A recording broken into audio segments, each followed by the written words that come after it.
En esta película se muestra muy bien pues, este temperamento que tenía Giacometti. Su frase todo el tiempo era, cuanto más se trabaja en un cuadro, más imposible es terminarlo. Nunca estaba contento con lo que hacía, destruía todo. Dicen que su taller estaba lleno de todas las piezas rotas, de todo lo que había trabajado la noche anterior. Al día siguiente llegaba y las destruía porque no estaba contento. Su hermano Diego, de su manager, no su representante, y era el que llegaba a pararlo y decirle, ya, aquí está bien, hasta aquí llegamos, se va a vender esto, ¿no?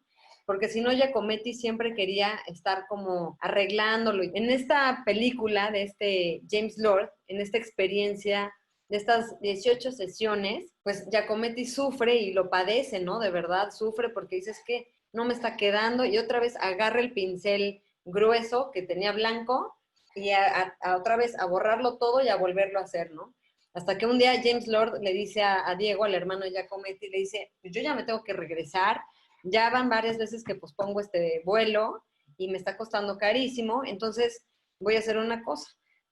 Cuando yo vea que va a agarrar el pincel blanco y ya le va a dar otra vez para borrarlo todo lo que hizo, todo el avance, entonces me voy a parar de repente y ahí tú intervienes para decirle que quedó muy bien y así va a quedar, ¿no? Y entonces así fue como le hicieron y así es como Giacometti pudo terminar ese retrato de James Lord. Este Giacometti, tan atormentado, nació en Suiza, en la frontera con Italia, muy cerca de un poblado que se llama Stampa, es como lo famoso de por ahí. Su papá era un artista reconocido de la zona y entonces él desde que nació tuvo todos los accesos a la pintura, lo dejaba al papá estar, a él y sus hermanos estar en el taller, jugar con los pinceles, ¿no? Con todo el material que había ahí. Y entonces, bueno, él tuvo con mucho estímulo desde niño. Desde los 13 años, él hace esta cabeza de su hermano Diego, o sea que vemos que ya tenía talento. Y vemos que Diego va a ser su modelo, era su hermano menor, y entonces siempre lo usó como de su modelo, y el hermano va a ser el que va a irse a vivir con él después a París para pues estar con él. Diego lo que hace es esta figura como de contención de este genio loco creativo que habitaba en Alberto Giacometti. Entonces Diego como que lo aterrizaba y entonces hicieron una muy buena mancuerna y de ahí el gran éxito que tuvieron los Giacometti. Se fue después a un viaje a Venecia, que está muy cerca de donde es él, a conocer, bueno, pues el arte renacentista, Tintoretto, después se fue a Padua, donde está Giotto, se fue a empapar de todos estos grandes artistas del Renacimiento.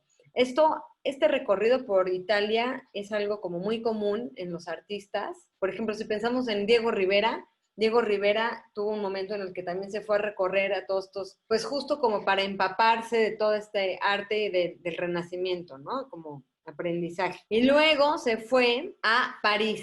Acuérdense que en este momento París estaba viviendo esta época de después de la Primera Guerra Mundial, que eran los locos años 20, y bueno, pues París era una fiesta, ¿no? Ahí se fue a estudiar arte en la Academia de la Grande Chaumière, y ahí conoció a Flora Mayo. Juntos recorrían el Louvre, ¿no? Y bueno, Giacometti se sabía del derecho y al revés del Louvre. Y aquí hay una escena en donde, bueno, aquí están estas dos imágenes, en donde Flora Mayo está retratada por Giacometti y aquí hay una cabeza que hizo Flora Mayo sobre Giacometti. Pues este fue un romance de juventud que terminó pues bastante mal y aquí lo que sucedía es que Flora Mayo quería pues más compromiso, quería casarse y él no quería nada de esto y él escribía por ahí, ¿no? Que sentía que ella lo limitaba, se sentía como prisionero en esta relación y que lo único que deseaba era que ella se fuera a encontrar a alguien más, ¿no? Algo que va a tener en sus relaciones amorosas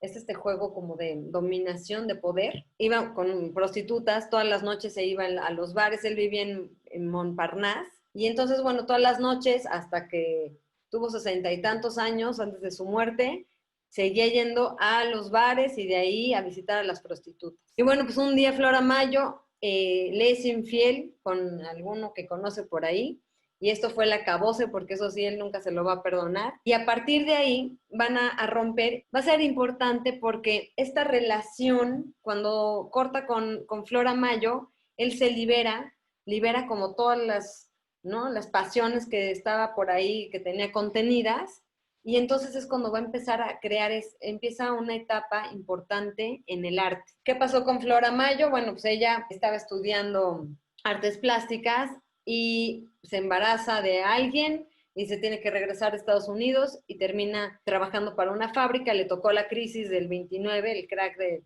1929, y pues dejó el arte y ya desapareció como del mundo artístico.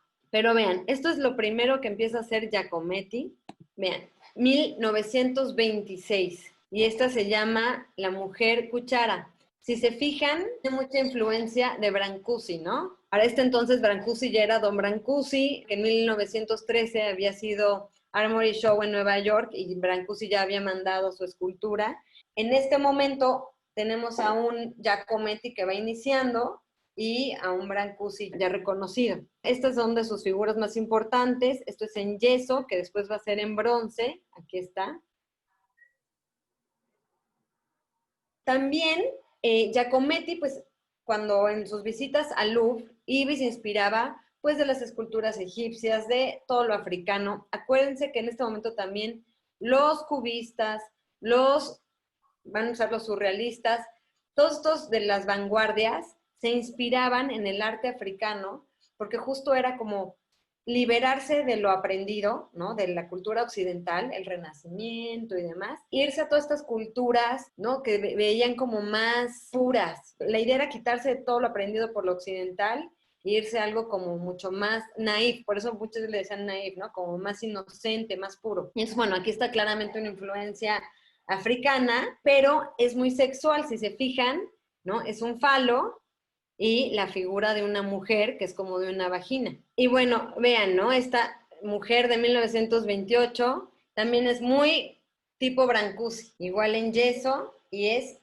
pues abstraerse. Esta cabeza que observa, ¿no? Sería la traducción. Esta es muy importante porque su entrada al mundo de la fama, ahora sí que no fue tormentosa como sucede con otros artistas. Vamos a pensar en Cézanne. Cuando está en París, lleva pues, algunas piezas a la galería de Jean Boucher. Va a ser muy importante porque es de 1929 y entonces resulta que habían una pareja de mecenas que en esta época eran pues muy ricos y eran los que estaban patrocinando y ayudando a mucha gente en este momento, a muchos artistas, Stravinsky. Esta pareja, Charles y Marie Laura Noailles, resulta que van a la galería y compran esta pieza de Giacometti, ¿no? Esta cabeza que observa. Pero ¿quiénes eran estos personajes? Y aquí me voy a ir un poco a contarles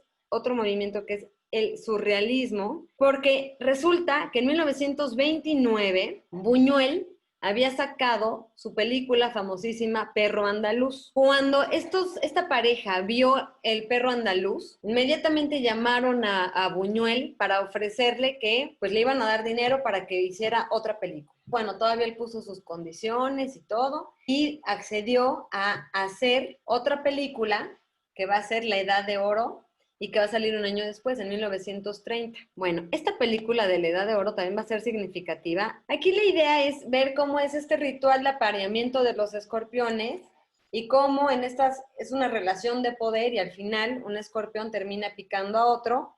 Y toda la película pues es violenta, tiene personajes de la iglesia.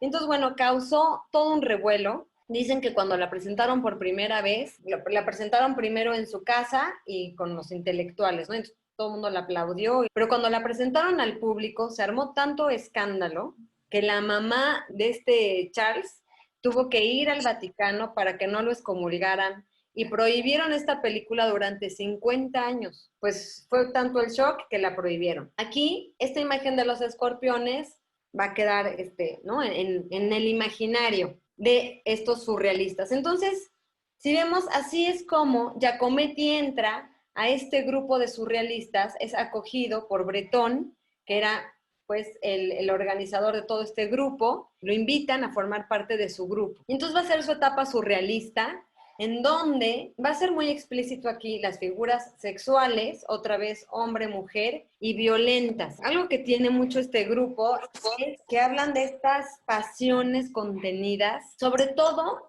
de este poder de las relaciones humanas hombre-mujer, en donde a ver quién va a dominar al otro. Lo mismo que con lo de los escorpiones, ¿no? Es esta lucha de poderes y de dominación, y este placer por dominar al otro de una manera sádica. Obviamente, las lecturas del Marqués de Sade se vuelven de moda en este momento, en este periodo. Los surrealistas, aparte de que, como vemos, hablaban de los sueños, ¿no? La idea era hacer como cosas que no fueran pensadas o de una manera racional. Giacometti desde niño, y bueno, él sí decía que él tenía estas fantasías en donde para poderse dormir de adolescentes tenía que pensar en que violaba a 2 mujeres y luego las mataba, ¿no? O luego por ahí tuvo una novia en Suiza que ella se moría por él y él como que no le hacía mucho caso. Y entonces, bueno, le dijo, a ver, préstame un cuchillo y déjame hacerte unos cortes con mi nombre para que pues ya seas ahora sí como parte de mí, ¿no? Y entonces la familia de la noviecilla esta pues, se escandalizó porque él se había aprovechado de la inocencia de esta niña, ¿no? Y le encantaba también el Marqués de Sade. Les platico un poco de qué va el Marqués de Sade. Tiene un libro que se llama Justina, y bueno, es la historia de Justina y su hermana Julieta, que las dos se quedan huérfanas, son 2 niñas que se quedan huérfanas y las dos toman diferentes caminos. Pero Julieta le pasa de todo, violaciones y todo, pero ella logra salir adelante, se hace prostituta y empieza a escalar ¿no? en la sociedad y empieza a tener cierto poder. El título de Julieta es Julieta o las prosperidades del vicio. Pero Justina, su hermana, Justina quería mantenerse ahora sí que inocente y pura a costa de lo que fuera, y ella le hacen de todo, y entre más le hacen, ella es todavía como que más pura y más inocente, y entonces, pues le va muy mal. Y entonces se llama Justina, los infortunios de la virtud. Obviamente, el Marqués de Sade fue muy criticado en su época. No nada más era la parte sexual, sino esta parte del dominio de los poderosos a los débiles. Y que los débiles, entre más se dejan, pues más le hacen los poderosos a los débiles. También hay una cosa política por ahí. Y también la iglesia, pues se ve muy embarrada. Siempre son los curas los que tienen este poder y los que hacen las peores cosas. Por eso la palabra sadismo tiene que ver con el Marqués de Sade. Y entonces vemos que Giacometti en sus figuras va a seguir haciendo esto sexual, ¿no? La bola suspendida se vuelve un ícono de los surrealistas porque cumple con todas estas características, ¿no? Es surrealista, es erótica, es sexual, pues están dentro de esta caja o de esta jaula, y luego tiene este otro objeto desagradable, ¿no? Que la idea también que le hiciera como dejarlo por ahí en alguna cocina y pues, o sea, que fuera este objeto que nadie sabe para qué sirve, ¿no? Pero también pues tiene como esta parte sexual, ¿no? De madera. Y luego, por ejemplo, con que es totalmente como una figura fálica y con picos. Por ejemplo, con Man Ray, que también es otro surrealista, hicieron varias fotografías donde había modelos con esta escultura y todo. Entonces, bueno, pues sí tenía esta parte erótica. Luego esta, vean, es un objeto en donde está una mano encerrada, ¿no? Aprisionada, y hay una máquina que le va a hacer daño. Entonces, aquí es como esta idea de que está a punto de sucederle algo trágico a esta mano. Y la idea de lo que está a punto de sucederle, ¿no? Aquí en el dedo. Y esta también se vuelve una pieza como cumbre del surrealismo, que es la mujer degollada. Pero si se fijan, tiene mucho de la imagen de la película de Buñuel, que fue en 1930, 2 años después. Y aquí pues la idea es que es esta estructura, como si estas fueran las costillas, y uno en su mente como construye más bien la idea de esta mujer, como el título lo dice, mujer degollada, ¿no?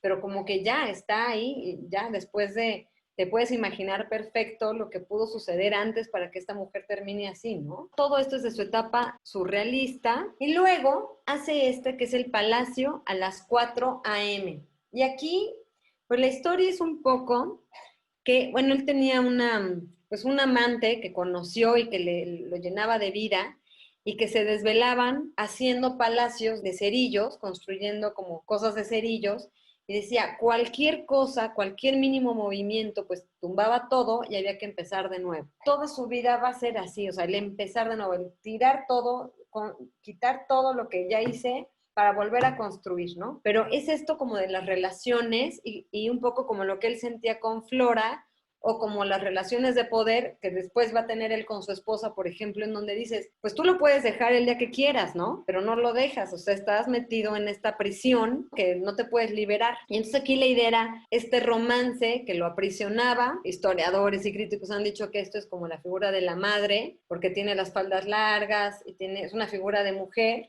pero como una mujer que no está sexuada. Entonces por eso dicen que es la figura de la madre vigilando lo que sucede, ¿no? Y aquí como un ave, pero igual que está enjaulada, ¿no? O aprisionada. El MoMA va a comprar esta pieza en 1936. También lo que sucede con esta pieza es que llega un momento en el que Giacometti dice, a ver, estas obras yo ya las tengo en la mente, da lo mismo quién pues las haga, ¿no? Quién las produzca. Esta, como ya la tiene como muy bien imaginada, se la deja de plano a un carpintero para que la lleve a cabo y es donde dice, hasta aquí llegué. Hasta aquí llegué porque los objetos son perfectos, ¿no? Porque están acabados. Y pone el ejemplo de una botella. Una botella es perfecta, si se rompe ya no sirve más, ya no sirve la botella, pero no es lo mismo con las obras de arte. Las obras de arte nunca van a estar acabadas. Nunca las vas a poder tener en tu mente y llevarlas a cabo porque nunca te van a quedar, no las puedes mandar a hacer a alguien más. Si una obra de arte se rompe, pues de todas maneras todo esto quedó ahí, ¿no? Toda esta expresión de la obra no le va a pasar nada. Por ejemplo, dice, por muchos años he ejecutado solo esculturas que se me presentaron a la mente ya completas y como que están acabadas y es irrelevante quién las ejecuta. Mi trabajo no es solo una creación. No había diferencia entre ese y un carpintero haciendo una mesa. Entonces ahí es donde era necesario regresar y empezar de nuevo. Con esta escultura es donde él decide que tiene que volver a empezar y aquí es donde va a darle un giro por completo a lo que estaba haciendo. Él empieza entonces a hacer figuras de cabezas. Y aquí es donde, imagínense, en 1934, o sea, Palacio de las 4 AM lo hizo en el 32. En el 34 todavía era muy amigo de Bretón, lo invitan a su boda, él es el padrino y todo. Y un año después, Bretón lo va a expulsar porque entonces empieza otra vez a hacer cabezas. Y acuérdense que Bretón era, bueno, él tenía súper controlado todo su movimiento, ¿no? Todos eran como muy celosos de sus movimientos. Y bueno, Bretón va a expulsar a todos los surrealistas hasta que expulsa a Dalí. Y Dalí le dice, pero a ver, ¿cómo que me expulsas? Si el surrealismo soy yo, ¿no? Todavía muy Dalí. Entonces le dice así. Pero expulsa a este Giacometti porque le dice, ¿cómo que vas a empezar a hacer cabezas? Todos sabemos cómo es una cabeza, no necesitamos cabezas, ¿no? Porque pues, no tiene nada que ver con el grupo. Y entonces, bueno, pues Giacometti no le importa porque él tiene otro camino y él lo que quiere es empezar a experimentar por otro lado. Empieza primero con estas, son las primeras, ¿no? Obviamente, ¿qué sucede en el Inter? Pues la Segunda Guerra Mundial. En la Segunda Guerra Mundial, él se va a Suiza, entonces él pasa la Segunda Guerra Mundial en Suiza, su hermana se muere un poco antes de la guerra, entonces bueno, eso es también como pues un golpe fuerte para la familia, o sea, pasa por varias cosas y empieza a hacer esculturas muy pequeñitas, después va a conocer a una mujer que estaba haciendo la enfermera y va a ser su esposa, pero vean, esta cabeza alargada. Él, lo que tiene Giacometti es que va a utilizar el yeso ya como fin último, o sea, no como primero como una soporte para después hacer el bronce ni nada, sino ya es el yeso, va a ser con lo que va a trabajar y luego va a agarrar el cuchillo para hacerle como estos cortes. Entonces, como dicen, ataca a sus mismas esculturas. Aquí está Annette, su esposa, con Diego, su hermano, y Alberto Giacometti en el estudio. Aquí está el taller. Bueno, pues se van a casar, regresan a París después de la guerra. Ahí donde está el taller, ahí mismo tienen sus camas y vive de una manera como muy pobremente, ahora sí que muy con lo que necesita para su taller y para sus bares en la noche, ¿no? Y sus prostitutas. Empieza a tener mucha fama, los billetes, ¿no? Le pagaban así los millones por las esculturas y pues los ponía abajo de la cama, los ponía así por donde fuera en todo su estudio, que tenía todo un relajo, y realmente no tenía como esta ambición. Entonces, bueno, empieza su etapa de fama. Quien lo va a empezar a promover es el hijo de Matisse, Pierre Matisse, que va a tener una galería en Estados Unidos. Entonces, así es como se empieza a hacer muy famoso también en Estados Unidos. Acuérdense que después de la Segunda Guerra Mundial, ahora sí que la capital del arte va a ser Nueva York. Por eso, bueno, alcanza una fama impresionante. Aquí está en su taller.